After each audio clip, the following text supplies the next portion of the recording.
முருகனுக்கு மூத்தோனே மூஷிக வாகனனே மூலப்பொருளோனே ஸ்கந்த குரு கவச்சத்தை கலிதோஷம் நீங்கிடவே திருவடியின் திருவருளால் செப்புகிறேன் காத்தருள்வாய். சித்தி விநாயக ஜெயமருள் போற்றுகிறேன் சிற்பர கணபதி நற்கதியும் தந்தருள்வாய். கணபதி தாளினையே கருத்தினில் வைத்திட்டேன் அச்சம் தீர்த்தென்னை ரட்சித்திடுவீரே. ஸ்கந்தாச்சரணம் ஸ்கந்தாச்சரணம் சரவண பவ குஹாச்சரணம் சரணம் குரு குஹாச்சரணம் குரு பராச்சரணம் சரணம் அடைந்திட்டே ஸ்கந்தாச்சரணம்.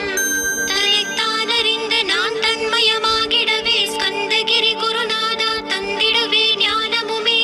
தத்தகிரி குருநாதா வந்திடுவீர் வந்திடுவீர் அவதூத சத்குருவாய் ஆண்டவனே வந்திடுவீர். அன்புருவாய் வந்தென்னை ஆட்கொண்ட குருபரனே அறம்பொருள் இன்பம் வீடுமே தந்தருள்வாய். தந்திடுவாய் வரமதனை ஸ்கந்த குருநாதா ஷண்முகா சரணம் சரணம் ஸ்கந்த குரு. காத்திடுவாய் காத்திடுவாய் ஸ்கந்த குருநாதா போற்றிடுவேன் போற்றிடுவேன் புவன குருநாதா. போற்றி போற்றி ஸ்கந்தா போற்றி போற்றி போற்றி முருகா போற்றி. அருமுகா போற்றி அருட்பதம் அருள்வாய் தகப்பன் சுவாமியே என் இதயத்துள் தங்கிடுவாய்.